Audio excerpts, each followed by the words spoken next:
ఆవరణంలో మమ్మల్ని ఉంచిన విధానాన్ని బట్టి మీకే కృతజ్ఞతాస్తుతులు చెల్లిస్తూ ఉన్నాం. ప్రతి విషయంలోనూ తండ్రి మీ నామానికి మహిమ తెచ్చేవారుగా, ఘనత తెచ్చేవారుగా ఉండడానికి సహాయం చేసి నడిపిస్తారని మా రక్షకుడు యేసుక్రీస్తు పరిశుద్ధ నామములో ఈ ప్రార్థన అడుగుచున్నాను మా తండ్రి, ఆమేన్.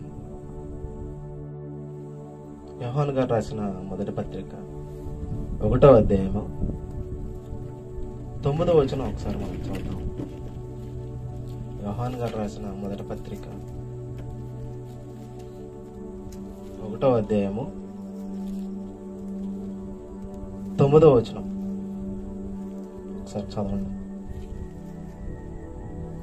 మన పాపములను మనము ఒప్పుకొనిన యెడల ఆయన నమ్మదగిన వాడును నీతిమంతుడును కనుక ఆయన మన పాపములను క్షమించి సమస్త దుర్నీతి నుండి మనను పవిత్రులుగా చేయును. చాలు. ఇక్కడ దేవుడు ఒక మంచి మాట చెప్పాడు. మన పాపముల నుండి విడిపిస్తానని చెబుతూ ఉన్నాడు. కానీ నేను ఒక వ్యక్తి దగ్గర, అంటే బయట ఒక సంభాషణ చేస్తూ ఉన్నారు అన్నమాట. దాని గురించే ఈరోజు చెప్పాలనుకుంటున్నాను. దీన్ని కొత్తగా ఇప్పుడే దేవునిలోనికి వచ్చారు ఒక విశ్వాసి. వచ్చినప్పుడు ఇంట్లో వాళ్ళు చర్చికి వెళ్ళనివ్వరంట. చాలా ఇబ్బందులు పెడుతూ ఉన్నారు ఆ అమ్మాయిని కూడా నేను చూడలేదు, అసలు ఆ వ్యక్తిని కూడా చూడలేదు. కానీ ఫోన్లో సంభాషణ అంతే. కానీ ఆ సిస్టర్ అడిగింది, బ్రదరు మరి నేను చనిపోయిన తర్వాత దేవుని దగ్గరికి వెళ్తానా అని అడిగింది అనమాట. ఏమడిగింది? చనిపోయిన తర్వాత దేవుని దగ్గరతో పరలోకం అనేది ఉంది కదా, అక్కడికి వెళ్తానా నేను అడిగింది. అయితే ఆ వ్యక్తి ఏం చూపించాడంటే ఈ రెఫరెన్స్ చూపించాడు. ఏం చూపించాడు? ఈ రెఫరెన్స్ చూపించి కన్ఫామ్ గా నువ్వు వెళ్తావని చెప్పాడు. ఎలా అంటే అసలు ఆ అమ్మాయి బాప్తీసం తీసుకుందో లేదో తెలియదు, చర్చికి వెళ్ళనివ్వరంట. అలాంటప్పుడు ఇంటిలోనే బందీ గృహంలో ఉంచేశారనమాట. పౌలు గారిని జైల్లో ఎలా వేశారో అలా అనుకోండి ఎగ్జాంపుల్ గా. బయటకు వెళ్ళనివ్వట్లేదంట. అలాంటి సిచ్యువేషన్ లో ఉన్నారు వాళ్ళు. కానీ ఆమె అడిగిన ప్రశ్నకి ఒక అబ్బాయి సమాధానం చెప్పాడు. ఈ రెఫరెన్స్ చూపించి నువ్వు వెళ్తావు కన్ఫామ్ గా అని చెప్పాడు. దీన్ని బట్టి చూపిస్తే ఎంతవరకు వాస్తవం అనేది నాకు అర్థమైంది. ప్రతి పాపమును తీసివేయనని చెప్పాడు యేసుక్రీస్తు వారు. అలాంటప్పుడు ఆ విశ్వాసంలోనే ముందుకు ఎదిగిపోతా ఉంటారు కదా ఆ అమ్మాయి, అంతేనే కదా? నమ్మేసిద్ది అంతే. అసలు తెలియదు, అసలు దేవుడు అంటే తెలియదు పూర్తిగా. బైబుల్ ఏదో చిన్న ఒక రెఫరెన్స్ చూశారు అంతే. దాన్ని పట్టుకొని ఇంకెళ్ళిపోతున్నారు అంతే ముందుకి. అలాగే చాలా మంది కూడా చాలా రకాలుగా మనం చూసుకుంటే బైబిల్ని కూడా కొన్ని సందర్భాల్లో సెంటెన్స్ మధ్యలో ఉన్న రెఫరెన్స్లు మాత్రమే చదువుతారు. ఎలా అంటే ఈరోజు దేవుడు ఇది నాకు వాగ్దానంగా చూపిస్తున్నాడని చదువుతూ ఉంటారు. అందులో ఉన్న ఉద్దేశాన్ని మర్చిపోతారు. పూర్తి ఫస్ట్ నుండి చివరి దాకా చదివితే దాని సందర్భం వేరే వాళ్ళ గురించి రాస్తా ఉంటాడు దేవుడు. కానీ దాన్ని మన జీవితానికి ఆపాదించుకుంటా ఉంటారు. ఇప్పుడు కీర్తనల గ్రంథం అంతా ఉంది, చాలా మంది వ్యక్తులు రాశారు పాటలు, అవన్నీ దావీదు గారి ఉన్నాయి, చాలా ఉన్నాయి.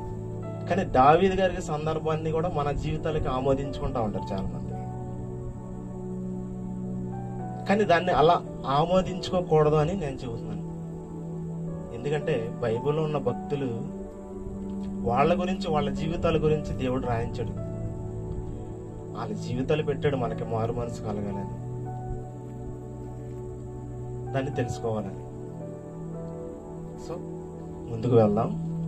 కానీ ఆ వ్యక్తి చెప్పిన మాట ఏంటయ్యా అంటే మన మొదటి పత్రిక, యోహాను గారు రాసిన మొదటి పత్రిక 1వ అధ్యాయము 9వ వచనంలో ఉన్న రిఫరెన్స్ చదివి వినిపించాడు అనమాట. వినిపించినప్పుడు మరి ఆమె చర్చికి వెళ్ళదు, ప్రార్థన చేసుకోదు. సపోజ్ మనం అనుకుందాం అలాగే చర్చిలో ఉన్న అన్యోన్య సహవాసం ఉండదు కదా, అది లేదు. మరి ఎలా టీచింగ్ చేయాలో అది కూడా తెలియదు. ఇవేమి తెలియకుండా దేవుని పరలోక రాజ్యానికి ఎలా సింపుల్గా వెళ్ళిపోతాం అని చెప్పేస్తే ఎలా దాన్ని?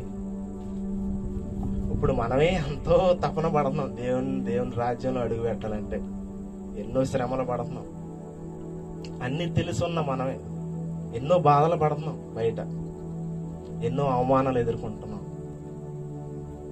కానీ సింపుల్ గా దేవుడు పరలోకం ఇచ్చేస్తాడా? లేదు. కానీ వారు ఎందుకు అలా ఆలోచిస్తున్నారయ్యా అంటే, బైబిల్లో కూడా కొన్ని సందర్భాలు అలా ఉన్నాయి. ఎందుకు అలా ఆలోచిస్తున్నారంటే బైబిల్లో కూడా కొన్ని సందర్భాలు అలా ఉన్నాయి. ఆ 2-3 విషయాలు చెప్పి నేను క్లోజ్ చేసేస్తాను. రోమీయులకు రాసిన పత్రిక 10వ అధ్యాయము, రోమీయులకు రాసిన పత్రిక 10వ అధ్యాయము 9వ వచనం ఒకసారి చూడండి.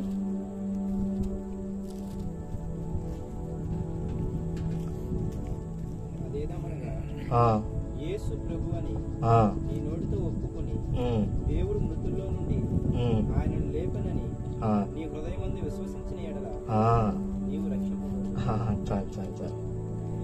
ఎలాగే ఒంటరిగా ఉన్నప్పుడు ఈ రెఫరెన్స్ చూపిస్తే ఏమనుకుంటారు వాళ్ళు? అదేమనగా ప్రభు నోటుతో ఒప్పుకుంటే సరిపోయింది, యేసుక్రీస్తుని ప్రభుని నోటుతో ఒప్పుకుంటే సరిపోయింది అని ఒక చిన్న రెఫరెన్స్ మాత్రమే చూపిస్తారు చాలా మంది. ఈ రెఫరెన్స్ చూడటం వల్ల ఏంటంటే ఇది దేవుడు ఉద్దేశం వేరు, ఇక్కడ దేవుడు చెప్పిన ఉద్దేశం వేరు. కానీ దేవుడిని నమ్మే ముందు ఒక వ్యక్తి ప్రభు నోటుతో పలికితే చాలు అంటారు. కానీ దీంట్లో రెఫరెన్స్ ఉందగా బైబిల్ అని చూపిస్తారు మళ్ళీ పైపెచ్చి. ఇక కింద చూడండి 13. ఎందుకనగా ప్రభువు నామమును బట్టి ప్రార్థన చేయువాడెవడో వాడు రక్షింపబడు.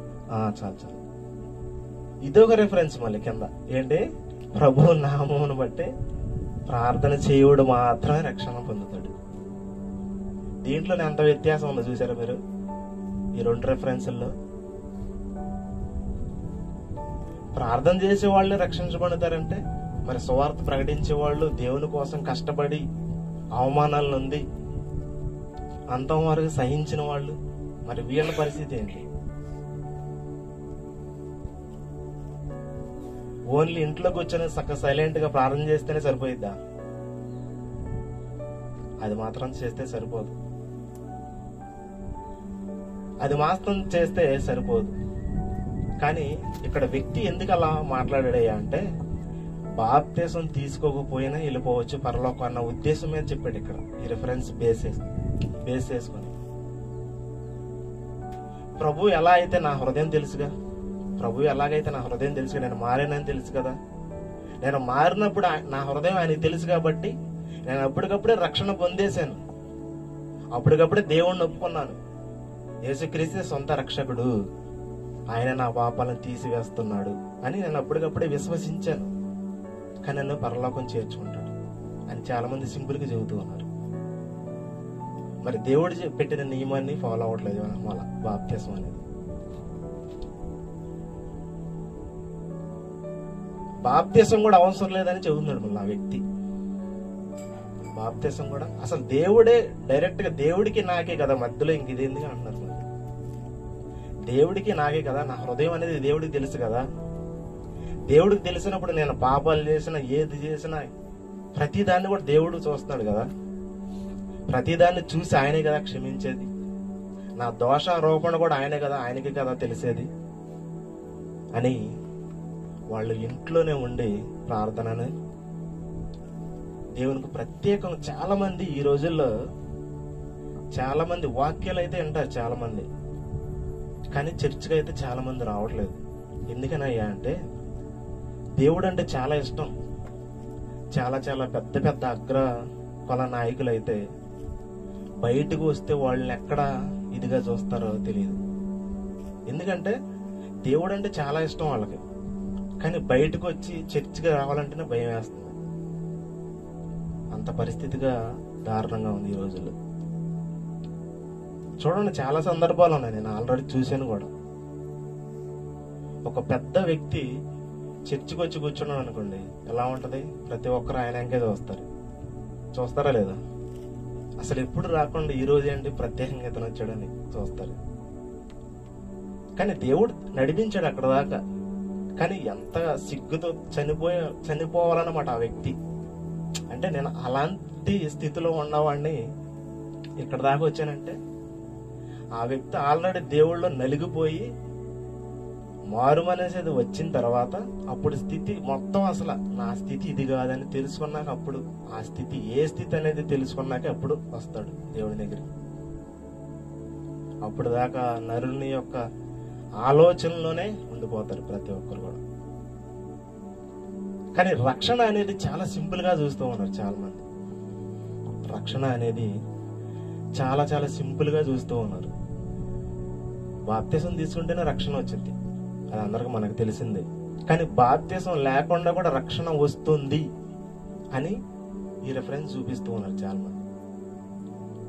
యోహాను గారు రాసిన మొదటి పత్రిక 1వ అధ్యాయం 9వ వచనం. ఆ రెఫరెన్స్ చూసి మన పాపములను, ప్రతి పాపమును తీసివేస్తాడు దేవుడు అని చూపిస్తూ ఉన్నారు. అంటే బాప్తిసం తీసుకుంటేనే కదా రక్షణ అనేది వచ్చేది. బైబిల్ చెప్పిన సత్యం అది. అలాగే రక్షణ అనేది, ఇప్పుడు మనం సపోజ్ రక్షణలో ఉన్నాం అనుకోండి, సపోజ్ అది మనకి ఎలా తెలుస్తుంది చెప్పండి? ఒక చిన్న ఉదాహరణ. ఇప్పుడు నేను రక్షించబడ్డాను. దేని నుండి రక్షించబడ్డానంటే ఏం చెబుతారు? పాపం నుండి రక్షించబడ్డాను అనుకోండి, సపోజ్ మనం అది చెబుతాం. కానీ అలా కాకుండా ఇంకో విషయం ఉంది, దేంట్లో దాగి ఉంది. దీనిలోనూ ఒక మంచి మర్మం దాగి ఉంది. ఇప్పుడు నేను రక్షించబడ్డాను అయ్యా అనేది ఈ భూమి మీద చాలా మంది చెబుతున్నారు. అది చెప్పింది మొత్తం తప్పే, రాంగ్ అయితే. ఎలా చెబుతున్నానంటే, ఈ భూమి మీద అనేది రక్షణ లేదు, కానీ దేవుడు చెప్పిన రక్షణ ఉంది. కానీ అది ఎక్కడ ఉందంటే నరకం నుండి ఉంది. మనకి రక్షణ అనేది ఒక వ్యక్తికి నరకం నుండి రక్షించేది, నరకం నుండి తీసుకొని వచ్చేది అనమాట. అక్కడ మనకు రక్షణ. ఇప్పుడు నేను చనిపోయిన తర్వాత నరకానికి వెళ్ళినా, లేకపోతే వేదన పడే స్థలానికి వెళ్ళినా, నెమ్మది పొందే స్థలానికి వెళ్ళినా అన్నది నాకు తెలుసా? ఇప్పుడు ఉన్నానుగా బతికి, చనిపోయిన తర్వాత అప్పుడు తెలిసింది. అంతేనే కాదా? ఒక వ్యక్తి బ్రతికుండగానే నేను రక్షించబడిపోయాను అని చెప్పుకుంటున్నారు చాలా మంది. బ్రతికుండగానే నేను రక్షించబడ్డానంటే దేని నుండి రక్షించబడ్డాడు? నోవాహు గారు ఆ కాలంలో దేని నుండి రక్షించబడ్డాడు? నీటి ద్వారాగే కదా. ఓడలో సేఫ్ జోన్ లో కూర్చున్నాడు చక్కగా వెళ్ళి, ఆ నీటి ద్వారాగా చనిపోకుండా చక్కగా ఓడలో కూర్చున్నాడు. మరి ఈ రోజుల్లో దానికి సాదృశ్యమైన బాప్తిసం అది. మరి ఈ రోజుల్లో నరకం నుండి మనం రక్షించబడాలి అంటే అది అప్పుడు ఫుల్ గా మనకి రక్షణ వచ్చినట్టు. అప్పుడు నేను దేవుడిలో ఉన్నాను, చక్కగా చివరి వరకు అంతంగా దేవుడిలోనే నేను కన్ను మూసాను, నేను చనిపోయిన తర్వాత నాకు రక్షణ వచ్చింది అని అప్పుడు కన్ను తెరిచి చూస్తాం.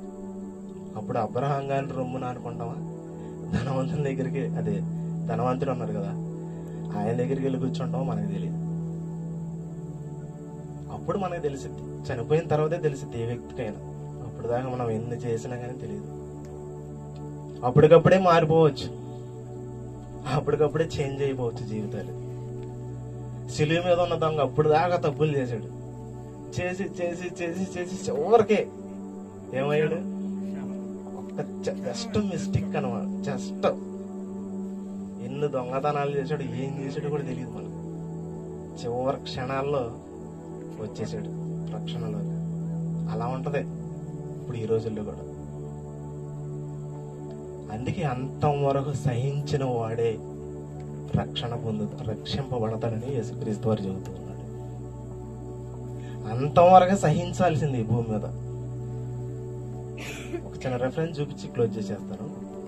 సామెతల గ్రంథం 15వ అధ్యాయం 24వ వచనం ఒకసారి చూడండి. సామెతల గ్రంథం 15వ అధ్యాయం 24వ వచనం.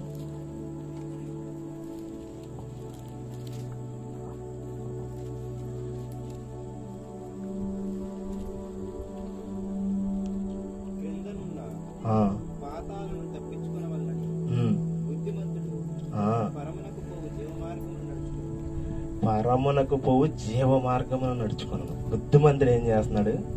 కిందనున్న పాతాళం అని చెబుతున్నాడు ఇక్కడ దేవుడు. కింద ఉన్న అసలైన డేంజరస్ జోన్, దాన్ని తప్పించుకోవాలంటే ఒక బుద్ధిమంతుడు ఈ భూమి మీదే డిసైడ్ అవుతాడు. చనిపోయిన తర్వాత అయ్యా నేను తప్పు చేశాను, భూమి మీద నన్ను క్షమించంటే అక్కడ క్షమాపణలు ఉండవు. కిందకి వెళ్ళిన తర్వాత అది ఏదైనా సరే భూమి మీదే. యేసుక్రీస్తు మన నోటితో ఒప్పుకోవాలి, ప్రార్థన చేయాలి, అన్యోన్య సహవాసం కలిగి ఉండాలి. ప్రతిది కూడా దేవుడు చెప్పిన ప్రతి నియమాన్ని భూమి మీదే ఒప్పుకోవాలి. మనం అంతవరకు సహించాలి. ఎన్ని శ్రమలైన ఎన్ని ఇబ్బందులైన అన్ని కూడా భూమి మీదే చేయాలి. చేసి కన్ను మూసే ముందు మంచిగా దేవునికి అప్పచెప్పుకొని వెళ్ళిపోవాలి. అప్పుడు మనకు ఫుల్గా రక్షణ అనేది అప్పుడు తెలిసిద్ది. కన్ను మూసిన తర్వాతే మనకు రక్షణ అనేది తెలిసింది. అంతేగాని నోవాహు గారు ఒక నీటి ద్వారాగా రక్షణ పొందాడు. అంటే నీటి నుండి సేఫ్ జోన్లోకి ఓడలోకి వెళ్ళాడు. మనకనేది అయితే ఈ భూమి మీద రక్షణ ఉంది, ఆ రక్షణలో మనం కొనసాగుతున్నాం. అదే ఓడలో కంటిన్యూ చేస్తే మనం అదే ఓడలో ఎక్కాం బాప్తిసం తీసుకొని, ఆ ఓడలోనే వెళ్తా ఉంటాం. వెళ్ళి వెళ్ళి వెళ్ళి వెళ్ళి మన జీవితం ఎండింగ్ వరకు వెళ్తానే ఉంటాం. వాళ్ళలో మధ్యలో ఏదన్నా సునామీ గాని తుఫాను గాని సముద్రంలో మధ్యలో లేస్తే వాళ్ళని ఎట్లా లేచిపోతాయి, అలా భయం వేసి మధ్యలో దూకెత్తే మధ్యలోనే పోయినట్టు. మనకు కూడా ఆ ఓడలోనే ఉండాల్సిందే దేవుడు చెబుతున్నాడు. ఆ ఓడలోనే మన ప్రయాణం, ఆ ఓడలోకి మనం వచ్చాం. ఆ చివరి వరకు దేవుడు ఉన్న లోకం వరకు వెళ్ళాలంటే ఆ ఓడను మాత్రం మనం దిగకూడదు. అప్పుడు మన రక్షణ అనేది మనం సాధించుకున్నాం, మనం గెలిచాం అన్నది మనకు అప్పుడు తెలుస్తుంది. ఓకే, చిన్న మాటలు దేవుడు దీవించాం. చిన్న ప్రార్థన. పరిశుద్ధుడా, ప్రేమ కలిగిన తండ్రి, మీకే వందనాలు, స్తుతులు, స్తోత్రాలు చెల్లిస్తూ ఉన్నాను మా తండ్రి. గడిచిన కాలం అంతా కూడా మీరు మాకు తోడుగా ఉన్నందుకు మీకే వందనాలు. అలాగే తండ్రి, చాలా మంది కూడా తండ్రి చాలా రకాలుగా బైబిల్ని చాలా చాలా రకాలుగా మేము ఏ కోణాలలో ఆలోచిస్తున్నామో అదే కోణాలలో మేము అపార్థం చేసుకుంటూ ఉన్నాం తండ్రి. కానీ మీ యొక్క ఆత్మతో, మీ యొక్క పరిశుద్ధ ఆత్మతో, మా సహాయంతో మరి బైబిల్ చదివితే అది చాలా చాలా బాగుంటూ ఉంది తండ్రి. అలా చదువుకోవడానికి మాకు సహాయం చేయండి. ప్రతిదీ కూడా తండ్రి మీ యొక్క కుమారుణ్ణి ముందు పెట్టుకొని మేము నడవడానికి మాకు సహాయం చేయండి. ఆ సిలువ పునరుద్ధానాన్ని ప్రతిరోజు కూడా జ్ఞాపకం చేసుకుంటూ మా కొరకు బలి అయిన క్రీస్తు వారు ఆ కలవరి సిలువలో మా కొరకు త్యాగం చేయించారు.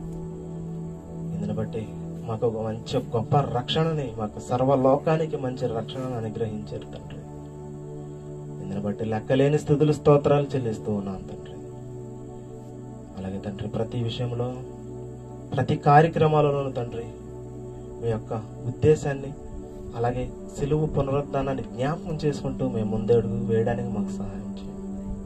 మరి జరగబోతున్న యొక్క ప్రభు బల్ల జ్ఞాపకం చేసుకునడానికి, అందులో ఉన్న మర్మాలను మేము ధ్యానించడానికి, దాని ప్రకారమే సిద్ధపాటు కలిగి మరి మీరు ఉన్నామన్నారు. అలా ఉండి దాన్ని స్వీకరించడానికి సహాయం చేసి నడిపిస్తారని మా రక్షకుడైన యేసుక్రీస్తు పరిశుద్ధ నామములో ఈ ప్రార్థన అడుగుచున్నాను మా తండ్రి. ఆమేన్.